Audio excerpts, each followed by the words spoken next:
Thank you, everyone, for joining us tonight. I'm here with Illia and Rob, our defense reporter and a defense policy expert. And the topic of a lot of discussions in Ukraine recently has been, is it likely that Putin will use nuclear weapons, and what does the future of the war look like? So tonight we're hoping to have a good discussion. And just so you guys know, the event will last about 1 hour. You can add your questions to the Q&A box if you have any during the session at the bottom. And at the very end of the event, we'll have a small announcement. So if you stick with us, we will add that. So let's get started. And I think a good place to start is if you two can give us a brief overview on like the current state of the war, like bring us up to speed. Well, this event tonight is mostly about nukes because, nukes, nuclear weapons and what's happened between Russia and Ukraine in this regard are becoming the worldwide headline in this regard. So I think by talking today, we have a goal of, having a rational thoughts of what's happened, and analyzing things and clarifying things, and distinguishing things between emotions and rational things that are happening. We'll be absolutely honest. We'll be absolutely careful in terms of our assessment. We'll be given very honest opinions about this. So when it comes to the developments of war, I think right now we are facing a situation in which Russia is slowly and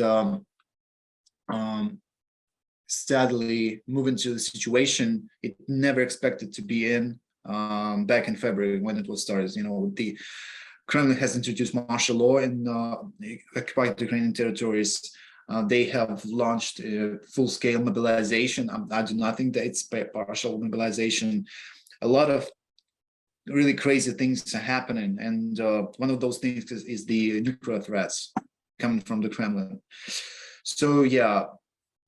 I think there was no one in the world who could expect us to be in this situation, in this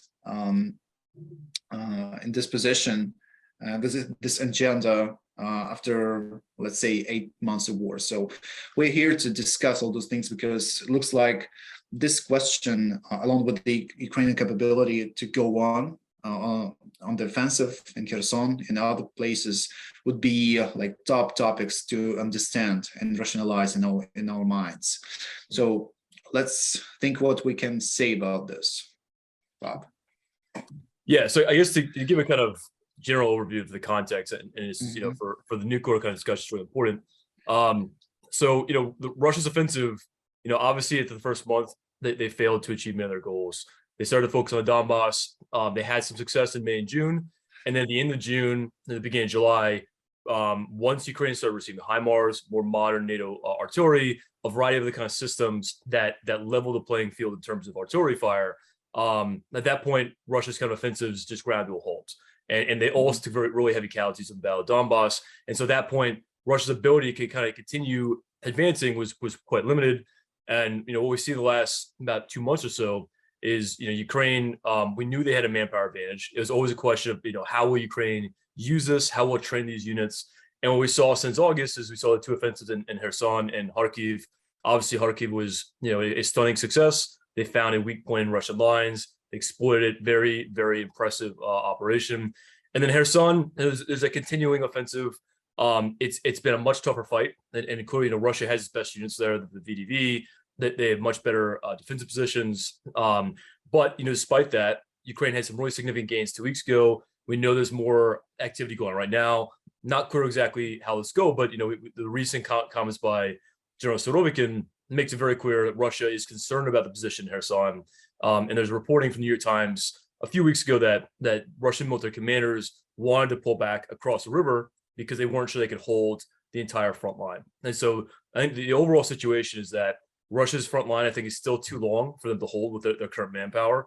Ukraine has a number of military advantages, both in terms of manpower, in terms of precision fires, whether HIMARS, other artillery. The new Excalibur and other kind of precision-guided artillery rounds are playing a really, I think, key role recently.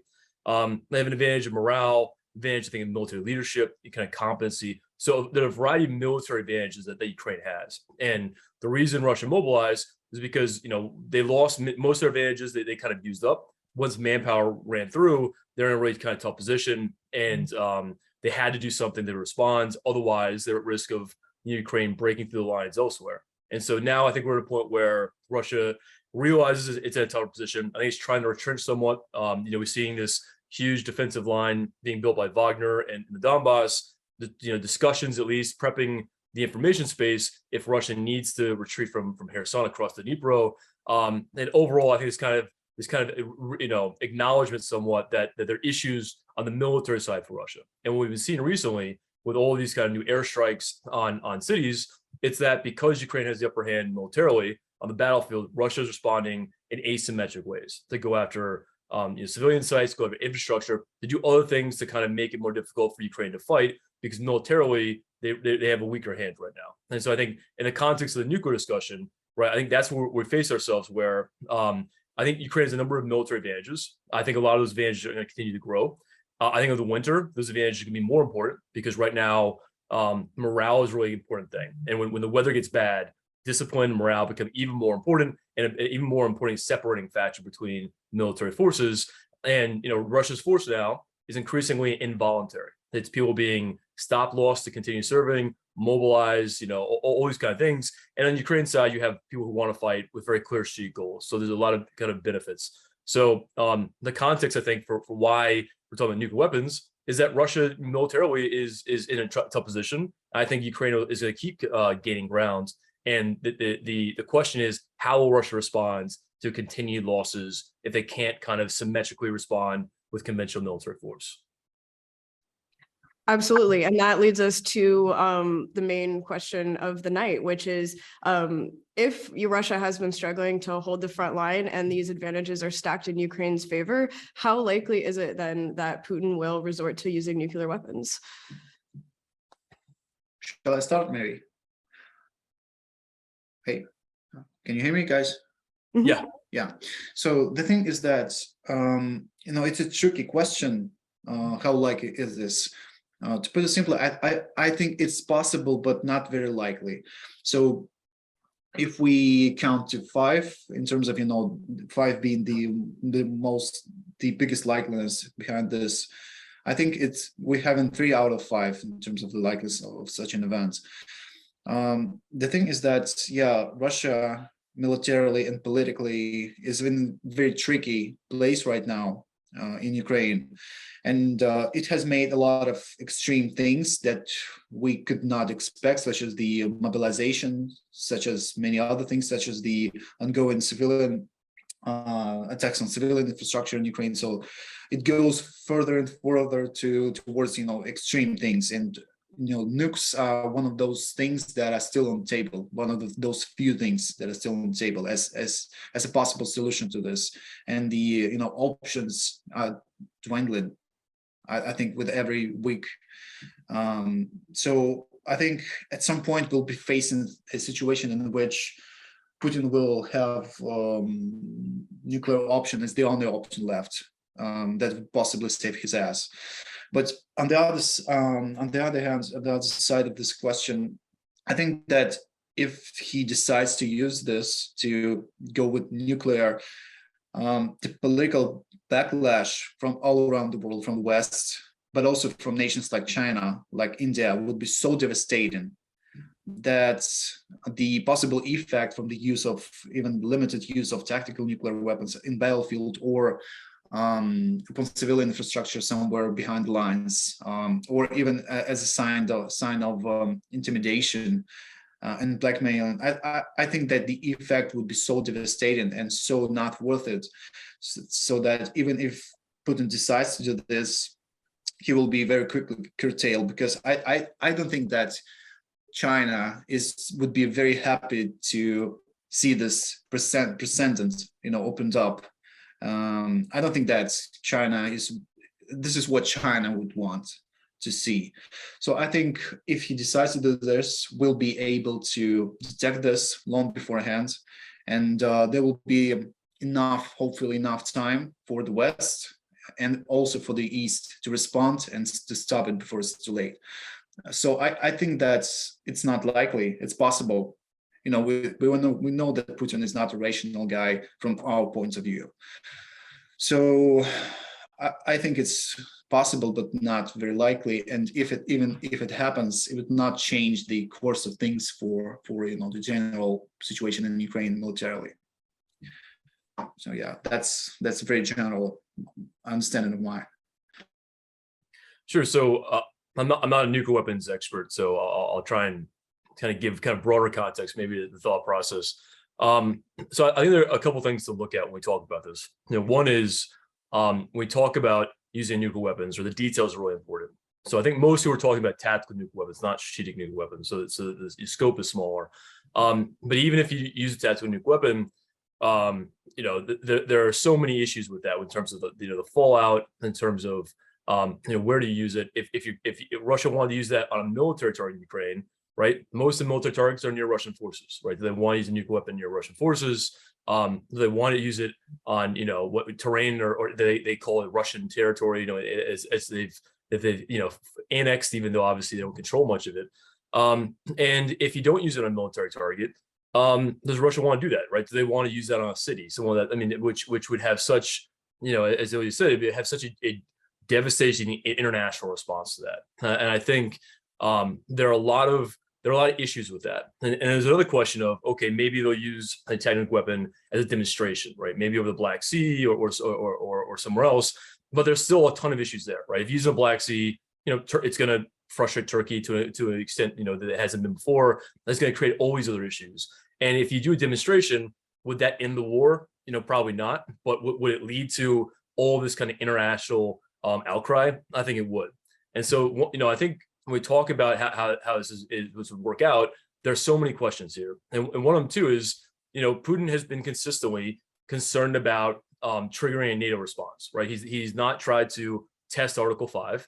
And we know this because one of the really important parts of this war is that NATO's providing a lot of weapons to Ukraine, and Russia has not tried to bomb them in NATO countries. And they've been concerned that they have fired missiles near the border, but they've been very concerned about not trying to test Article 5. And if you use a nuclear weapon anywhere near NATO member, right, does that hit that kind of that requirement? I don't know, but these are all kind of questions that need to be thought through, and he would need to think through. So I think from Putin's perspective, a lot of this comes down to basically, in terms of his survival, right, both politically and just, in general, his survival. What is a better option, using a nuclear weapon, or in the event that he's going to keep losing more territory in Ukraine, and not responding that way? And ultimately, no one has a sure idea, but Putin wouldn't have a sure idea. But we already know that if he did use a nuclear weapon, there would be a very strong response from NATO other members. It's already kind of been mentioned that maybe this would be a conventional military response. I don't know what they do, but it's something that possibly Putin would have to consider. If you use a nuclear weapon, maybe the U.S. would become directly involved. Maybe there are always other kind of responses. And it comes back to, is it more likely he'd be able to survive after using a nuclear weapon or not using one? And I think probably the latter is the more likely. And I think that's probably something he has to consider. So I think that's part of it. But as Illia was saying, one of the big concerns about this war is that it broke with Russian foreign policy pattern in so many ways, right? And all the other kind of conflicts that Russia fought under Putin, there's some kind of external catalyst, like time-sensitive catalyst they had to respond to. They felt they had to respond to. In this case, there wasn't that, right? It was a decision that he wanted to intervene in Ukraine. He wasn't happy with the direction Ukraine was going in, and he thought he could do so on the cheap, right? He thought he could do this very easily to occupy Ukraine, to get regime change, all this kind of extremely unrealistic kind of understanding of what was possible and what his military could achieve. And part of the problem is that even after the beginning of after the first week of the war, he still didn't realize, okay, I need to try and take whatever I can get away, from this war in March, because if it goes longer, it will not be, great for us. That won't be great for the Russian military. We're not set up to win a long war. And yet consistently, he's not made the right decisions, right? He's consistently made these bizarre kind of decisions. He's interfered in military decision making. Even the recent thing with with Kherson, where he was likely telling Surovikin, you can't retreat, you have to hold all this terrain. All this comes back to it's a terrible decision making. And it's Putin after 22 years in charge, thinking he knows better than his actual officers. And so all comes back to, we're trying to talk about, okay, if we look at previous case studies of how Putin responded in previous wars, how much does that tell us about how we'll respond in the future? And the problem is, it's not clear how much does, because he's, I think after COVID, he's become different. He lives in a bubble, I think, that wasn't there before. I think he's very out of touch with reality. I think also just the propaganda feedback loop, right? They've developed with Russian news becoming, propaganda supporting his views.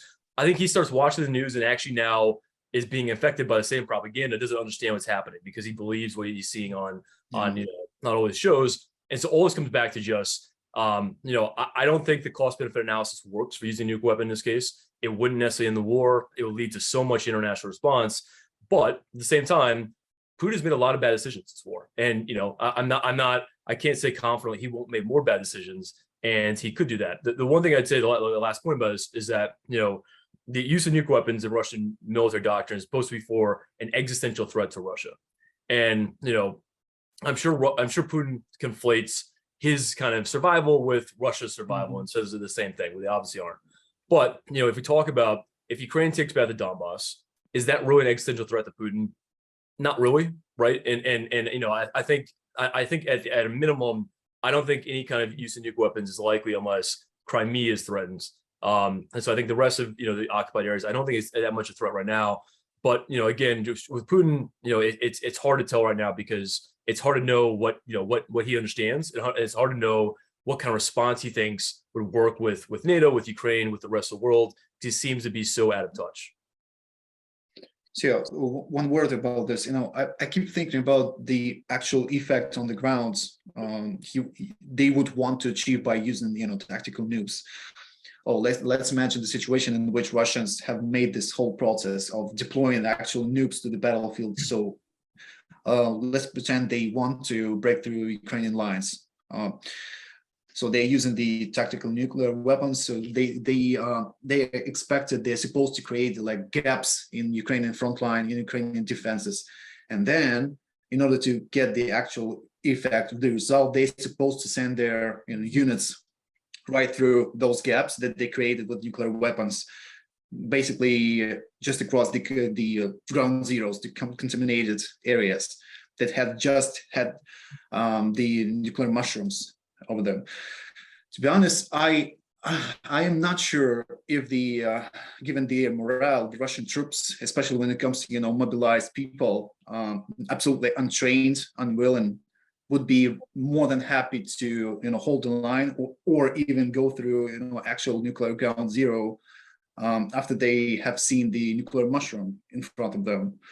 I'm not sure that's going to work with these people. And besides, I don't think that they have enough equipment, training, skills for nuclear environment warfare. So, like I said, even if they do this, and getting back to the efficacy of this, one tactical nuke is not enough to stop the Ukrainian offensive or break the Ukrainian front line in this regard. They would need multiple strikes. And again, can they even bear the fruit of such a thing? And here comes the backlash that we already mentioned. So I don't think that it's the tangible way to go for them. So, but let's see, because Putin is indeed a bad decision maker in this war, really bad. We've got two questions from our members that they sent in earlier asking about the preparations for that Ukrainians and the Ukrainian government are taking in case of a nuclear attack. And so I guess this is a question for Illia. What kind of preparations are already in place? Well, I don't think that's they're doing something in terms of your specific nuclear preparations for this regard, because basically if we're talking about tactical nukes, it's about, again, cruise missiles, ballistic missiles, nuclear artillery in this regard. So basically it's the job, from my understanding, it's the job for, our usual air defense grid, multi-layered integrated air defense grid that we are having right now, and we are trying to amplify in this regard. I don't think that the actual threats is that high that they are already prioritizing this thing, like going specific in terms of sending medications to civilian population in this regard. So I don't think that we're having this because we have much more realistic and much more tangible issues to be coping with right now. But I think the best possible solution in this regard is to be amplifying and boosting the actual air defense grid that we have in right now. I think that was today in the news that someone in the Air Force said that right now the Ukrainian air defense has the efficacy of 68%. I think 68%. So 68% of targets in the air are intercepted right now. So last week we had a meeting with Ukraine's defense minister in Brussels during NATO meetings. So he told us that basically we have over 50% right now, but our goal is to go 60%, 70%, 80%, as close to 100% as possible, and understanding that not a single air defense system in the world can give you 100%. So I think this is the way we go when it comes to conventional, threats and also nuclear threats as well. This is my understanding. So Rod, maybe you have something to say. No, I mean, for Ukraine, I'm not sure. Aside from just some of this comes back to deterrence, right? So some of it comes back to, and obviously Ukraine's been asking for attack for a long time. Some of this comes back to, okay, if you do escalate in some regard, we have escalation options too. And I think that might have been one of the arguments that Ukraine's officials made before, is that instead of the U.S. having to intervene if something happened with this, it was that Ukraine could do it on its own, and that it had this kind of latent power that it could use if Russia kind of escalated in that regard. But aside from that, I'm not sure there are other kind of obvious ways to kind of, I don't know, mitigate this, aside from if you have any forces that are not near the front lines, they shouldn't be massed in a kind of regard, any kind of good military target. But that's something you wouldn't do for conventional threats too. So I'm not sure if there's any kind of really significant difference you'd take policy wise to deal with kind of nuclear weapons. Most of this again is just trying to get Russia to turret. We're trying to get international partners to think about the possibility and kind of send warnings to Russia saying, do not do this, or there will be consequences. Yeah, it's mostly about political front in the first place. Thank you for the insight on that. And then we have two more questions for Illia, specifically about what is the mood in Kyiv around the use of nuclear weapons, and how are you personally holding up? Well, if you ask me, I don't think that nuclear weapons are one of the top things that regular people in the streets are thinking about, because we are far more concerned about heating season, the beginning of the heating season, electricity, services, our streets going dark because of lack of electricity and because of the need to stabilize the power grid. Many people are concerned, and someone even scared about sudden raids, air alerts in the morning. Every single Monday, basically, that was last 2 weeks. We wake up in the morning on Mondays to either missile raids or drone attacks, which is not something. And in the same places in Kyiv, basically the same place in Kyiv, Zhizhlyanska Street, which is of course not a good picture to see in the morning. So yeah, I don't think that too many people are thinking about this, and those people who think about this, they are overly concerned about this. There's definitely no signs of paranoia, something like that, or people binge buying medical kits for this, or doing something like basement shelters against nuclear weapons. I don't think that's what's happening.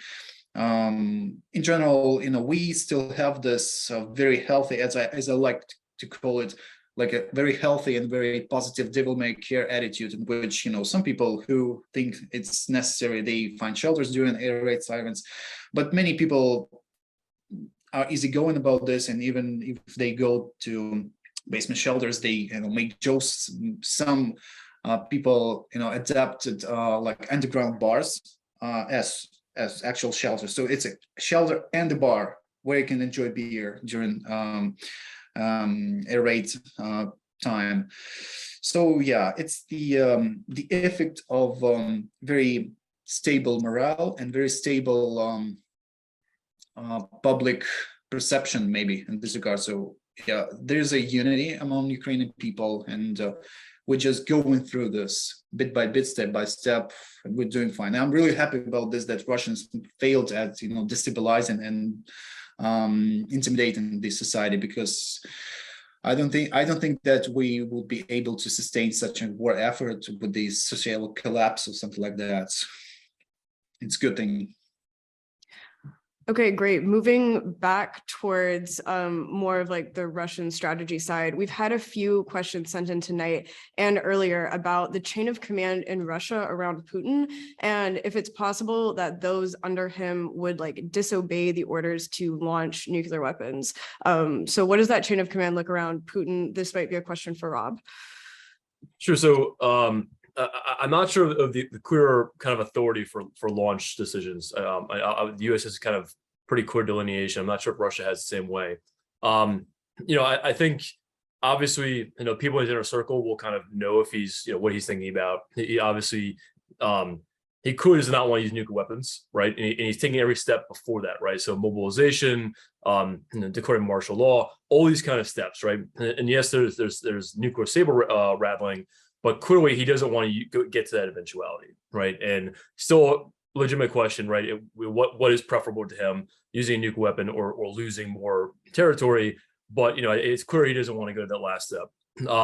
If things do keep getting worse, right? I'm sure people in a circle know, okay, if Ukrainian forces start getting near Crimea, right? That could be one of the kind of decision points where we decide, what are we going to do about this? Are we going to take a step or not take a step about this? So those people will have an understanding. In terms of the Kremlin politics, I have no clue, right? I mean, I think it's always hard to tell. I think it was pretty clear. Sergei Naryshkin, the SVR director, he very clear he had pretty strong issues before the war began, because that Security Council meeting before the war began, it was a pre-recorded video, and Putin embarrassed him, publicly, and it was a very deliberate choice to publish that video, seeing him embarrass him, right? And I think it was likely that he was one of the few people in the Kremlin saying, there are some issues with this war. I don't know if we should do this. And, I think this is a way of Putin trying to get him kind of to get back on the team. Going forward, I don't know. But again, for all these individuals, they have a lot to lose too. They know if they start using nuclear weapons, you could begin an escalatory spiral that you can't control. And I think they all are aware of that. And a lot of them may have less risk appetite than Putin does. And so that's another consideration. It's really hard to tell from the outside. But I do think, there are people, anytime you might use nuclear weapons, especially not in response to the use of a nuclear weapon, right? They're going to be people, even military officers, who will likely think about what they're doing and will, question whether or not they should do it. And if you look back at the Soviet Union, right, there was those famous cases in the Cuban Missile Crisis and in Able Arch in '83, where there were Soviet officers who were in a position to potentially use nuclear weapons, and they decided they weren't going to do it. And so, I think that same logic applies, because, just anyone, any human being, if you're told to use a nuclear weapon, the ramifications that come about with that. And you might just say, it's better for me just to resist and not do this and get fired instead of going through with, extremely damaging response. So, short answer is I don't know, but I think there are reasons to suspect there could be issues with going through with that. Before, I think a couple of weeks before the war, before the big invasion, I was thinking really too highly of, Russian generals and decision makers. I was thinking about them as being someone who can say no when they see a really bad decision, which was the full-scale Ukrainian invasion. I was thinking about the fact that, well, if some random Ukrainian guy in Kyiv understands this, that this is going to be an unwinnable war with this, with this situation. I think people like, General Gerasimov should be thinking the same thing too. So I think I was hoping about this being the final stop before the doomsday decision for this regard. But in the beginning, in the following, as I was looking at people like General Surovikin or General Lapin, who these people are, what these people are, I'm afraid in the Kremlin chain of commands, I don't think that there are people who can say no and go against the system, because the very system,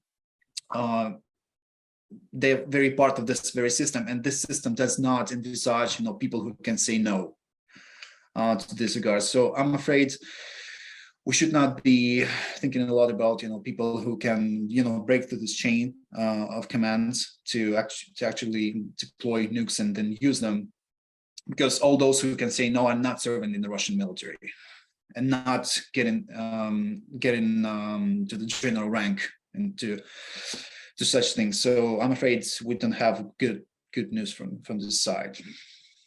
Let's go. Thank you for that.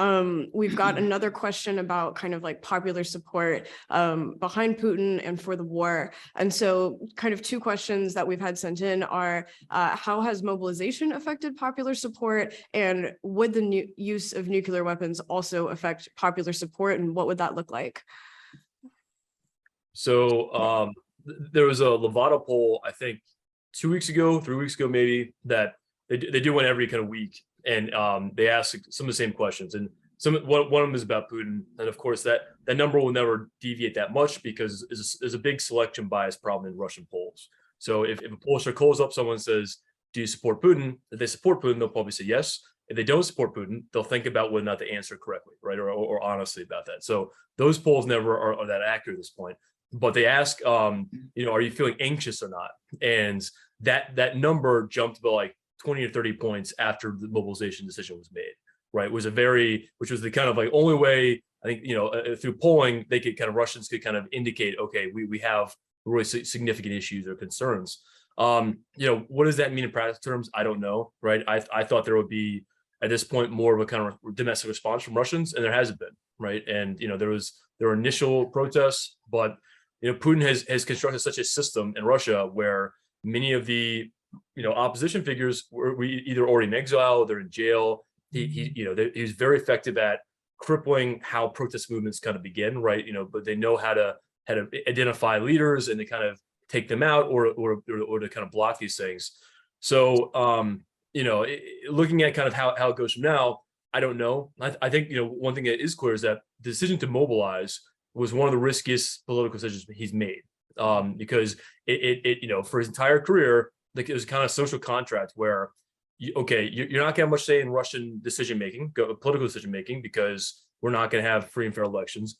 But I will leave you. We won't force you to fight in wars you don't want to fight in, and other kind of things of that nature. And that's what we did in Syria, elsewhere, right? It was contract soldiers, it was Wagner, it was those kind of people. People volunteered. Well, that changed, and that contract changed, and so it opens up a door to a lot of different things. It seems as though, right, there isn't that much domestic threat to him for the time being. But if the war keeps going poorly and he has to ratchet up mobilization more and more, there's more societal disruption, more economic disruption, all those kind of things that affect it. So not sure where it goes, but it's certainly something he has to keep in mind. And a certain question too, at some point, is it more of a political risk for him to lose the war or to ratchet up, go to a full mobilization? I think the full mobilization is a bigger risk to him. So I think there's still impediments, and clearly, we've seen the response.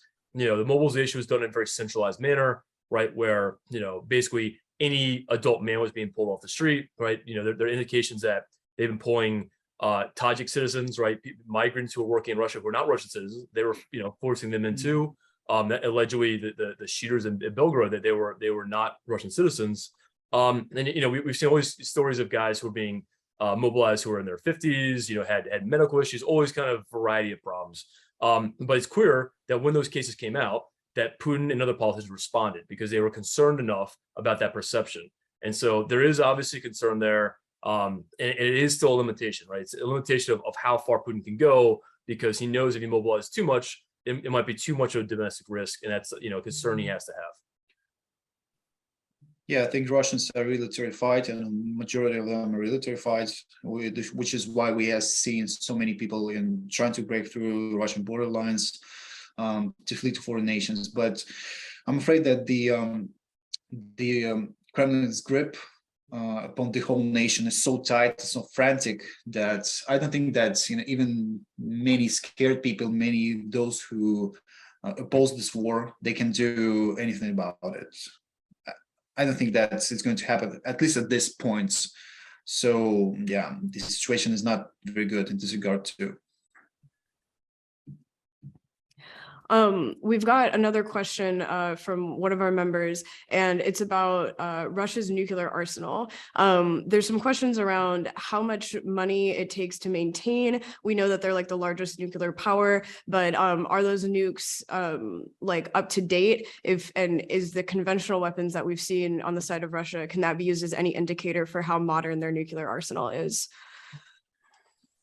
So I most focus on the conventional side of the Russian military, but I think a couple of things. One is, when the Russian military budget was cut down dramatically in the 90s and early 2000s, the nuclear budget was still, they still tried to provide enough funding for that, right? Because at that point, because the conventional military is so weak, the nuclear deterrent became more important for Russia, as part of its overall deterrence.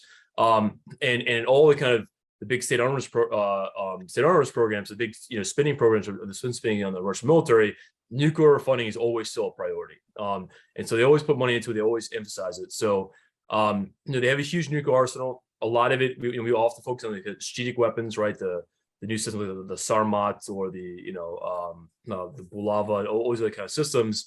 The tactical nuclear weapons, there isn't as much kind of public information about them, and I'm not sure how much they developed recently, right? So I think some of these systems might be largely Soviet weapons.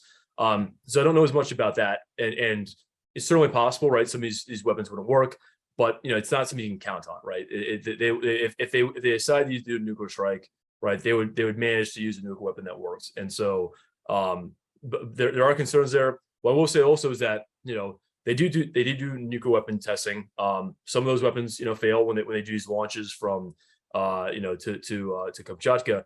But they do test it. They do care about this, and I do think Putin takes a more hands-on role in a lot of the nuclear exercise and testing than in most exercises because of how important it is. So he at least cares about this more. I think a lot of the leadership cares about it more. They probably do more in the way of inspecting than they do with some of the conventional forces. One of the biggest mysteries of the Ukrainian defense community here is, actual state and situation with the Russian nukes, this nuclear stockpile. I think we had a story back in the day that has statistics saying that out of a bit more than 5,000 Russian nukes potentially available in their stockpile, they have 1,500 available and deployed all the time, and probably they have something like 2,000 nuclear tactical nukes, tactical warheads, probably because it's a big secret, because basically no one in the world knows the whole picture in this regard. There's a running joke in Ukrainian Defense Society that probably even Russians have little idea what's going on with their nuclear arsenal, with their nuclear stockpile. But one of the things that I'm thinking about in this regard is that in March, in April, we have seen the true face of the Russian military. The whole system was rotten to the core. It was very far from our perception of what it is, how effective it is, how modern it is, and how orderly it is. It's a mess. It's a mess of frustratingly old Soviet weapons and that terrible logistics, supplies, and all those stuff. But my question is, if the whole system is so much rotten to the core, can it be happening that one aspect, the nuclear aspect, be perfect and fine and cool when the whole system is so messed up? It's a big question to us in Ukraine. So it's a very big question. We've got another question about if the war continues to go badly for Putin, what escalation options does he have other than nuclear? And once those other options are exhausted, where does Putin go? Will he blame failure on someone else? And then we also have someone writing in about if the use of Belarus as a staging ground is another means for escalation without resorting to nuclear. What are your opinions on that?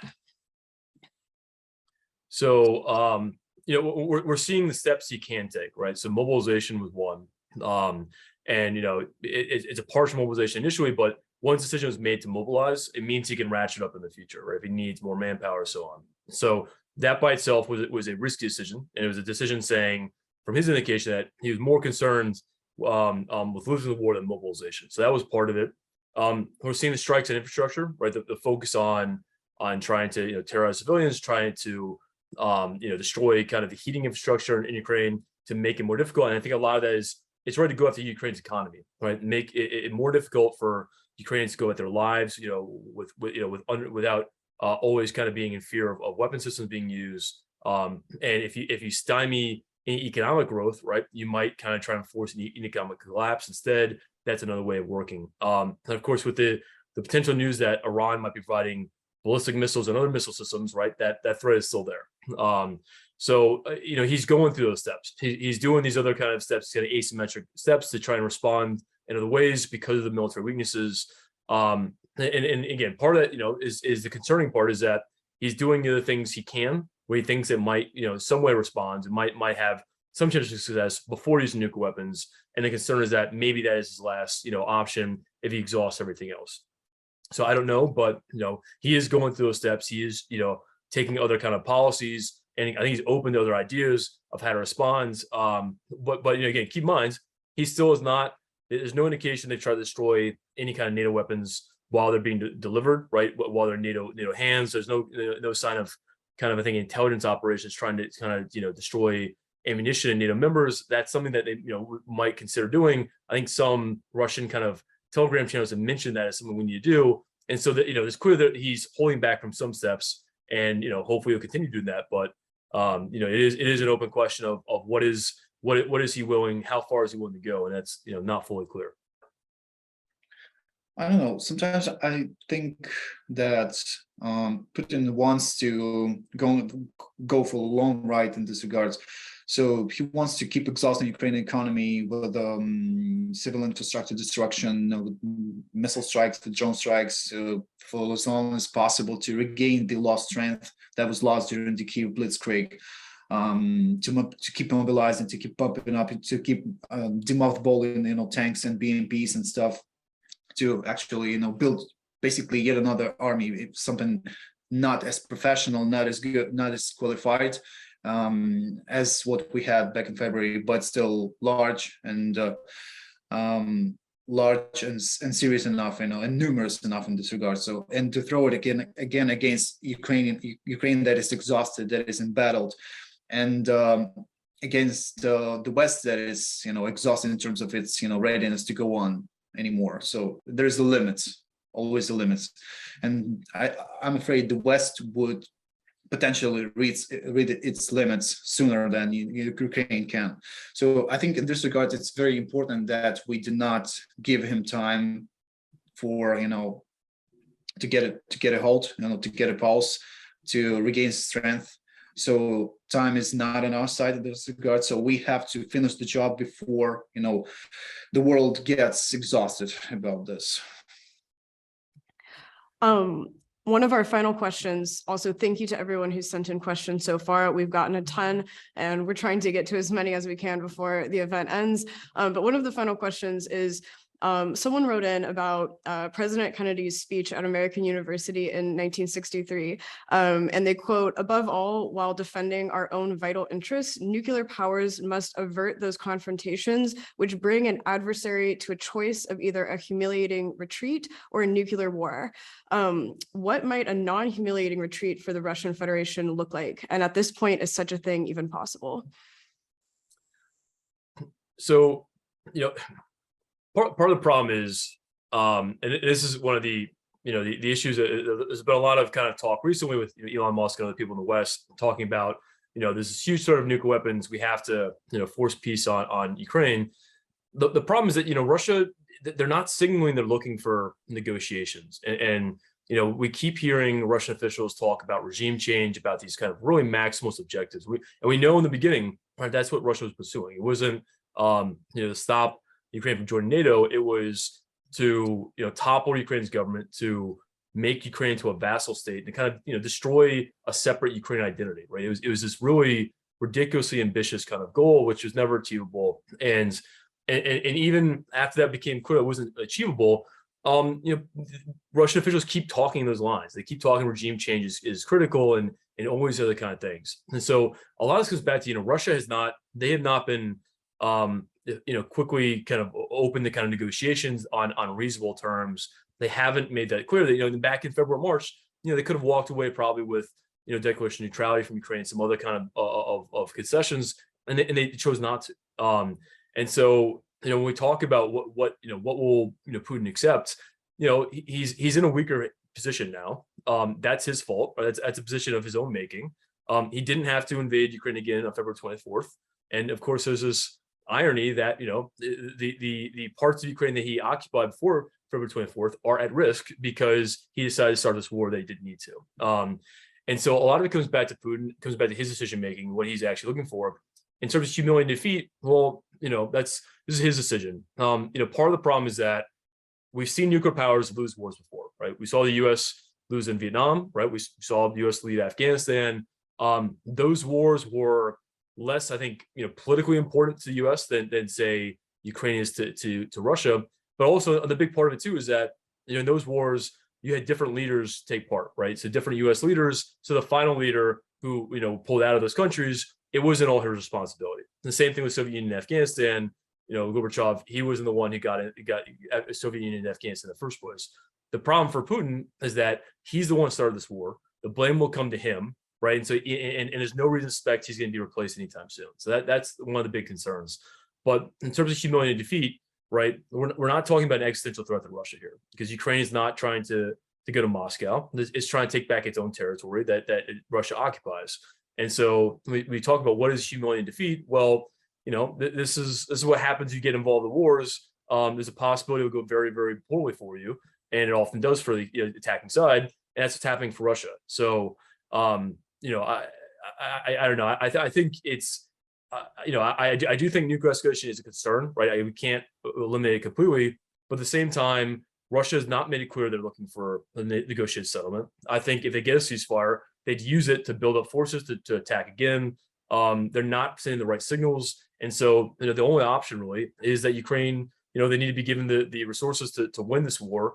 And if they are stronger, right, and if it becomes where Ukraine's military is stronger than the Russian military, that's how you deter future Russian invasion or any kind of future advance from Russia, is by them knowing they can't militarily succeed, right? And that is the way you change this. And unfortunately, that's the kind of signals that Russia's sending. So, I'm not sure how we protect Putin from a humiliating defeat here, because he put himself in this position. And of course, you look at how Russian troops have treated occupied areas, right? We've seen what happened in Bucha, Borodyanka, all these cities, right? There's a reason why Ukrainians want to take back all this terrain, right? It's obvious to me, someone who's not in Ukraine, and it's almost kind of a moral imperative for Ukrainians to retake these areas, because they've seen how Russian troops have treated Ukrainians in the occupied areas. So again, all this comes back to, this is things that Russia should not have done, and in some ways we're trying to bend over backwards to kind of to help Russia out here when we talk about these things. And in some ways, it's just kind of a ridiculous statement, I think. I really, really, really hated that when someone tries to compare the current situation in the world to the Cuban Missile Crisis. But the question that was asked puts a very clear, very interesting point of, things like a compromise between two powers. That was really the happy outcome of the missile crisis back in the 1960s. What is different now is that the very characters of those leaders are very different in this regard, and the situation is very, very different in this regard.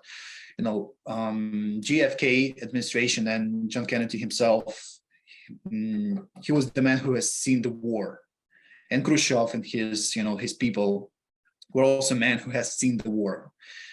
At least at some part, they generally were acting in good faith. They both did not want a nuclear annihilation. They were not, Khrushchev was not an insecure bureaucrat, a KGB bureaucrat, trying to impose his power on the half of the world in this regard. So back in 1960s, there was something that was resolved with the true compromise, because the situation that was laid the ground for the Cuban crisis had many factors coming from both sides, from the Western side and from the Eastern side.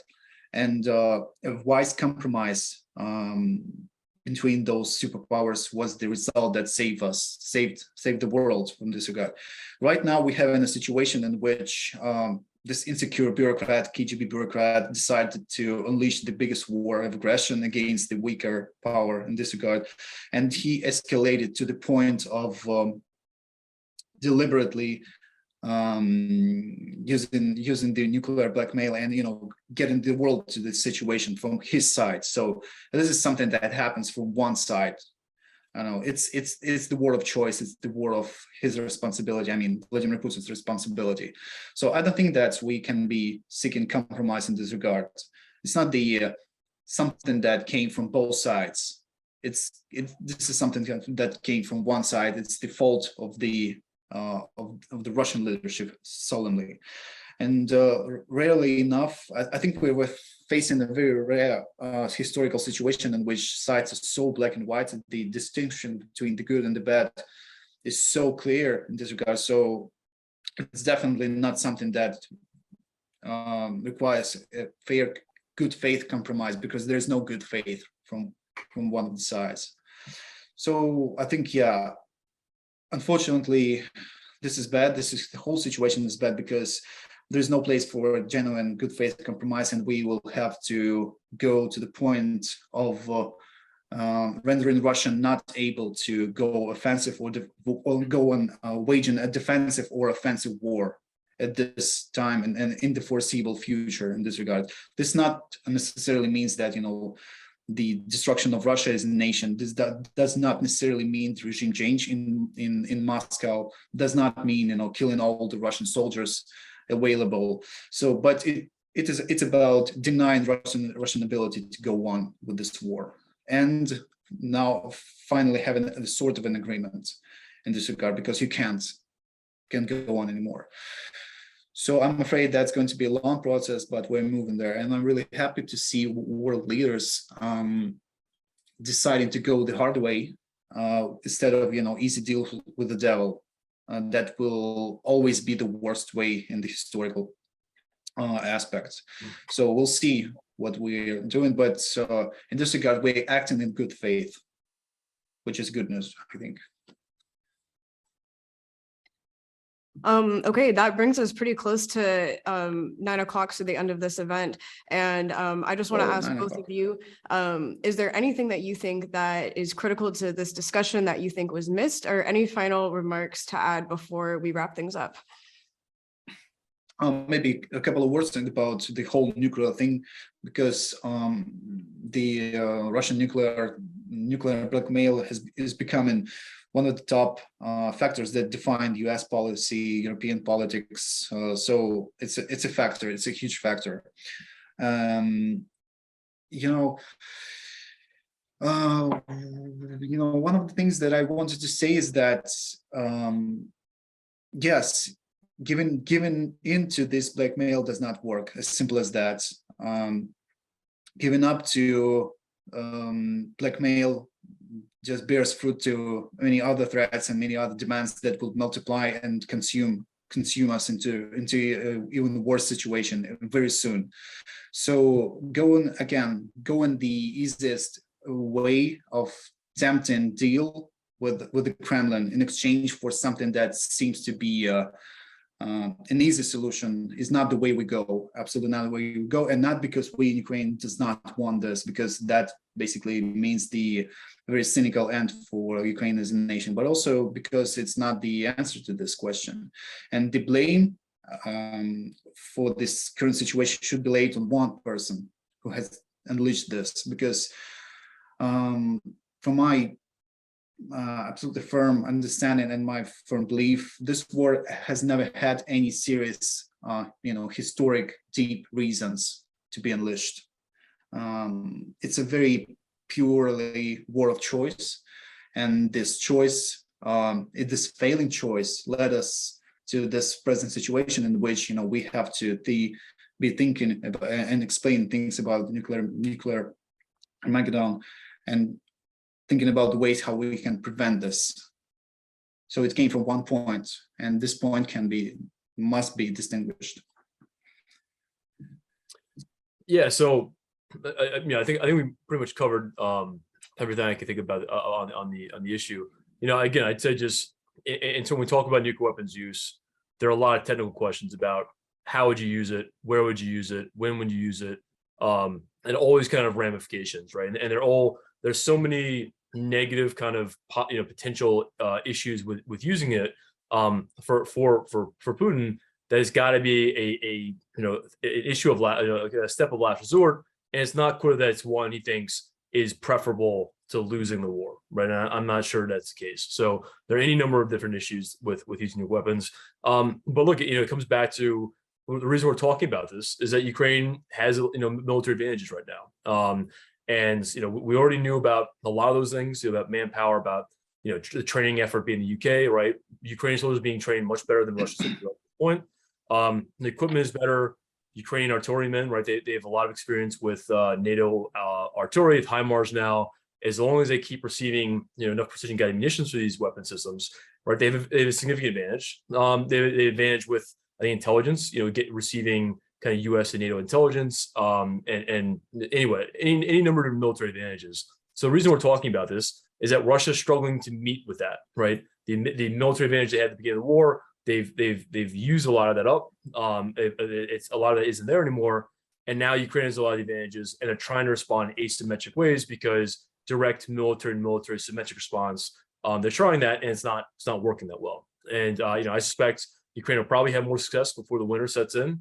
I think overall it's going to be that's kind of what we're talking about. This is that we're talking about Ukraine have the upper hands, and Russia having to try and respond in a variety of ways. Not clear that mobilization will succeed. Not clear that a lot of these things will succeed.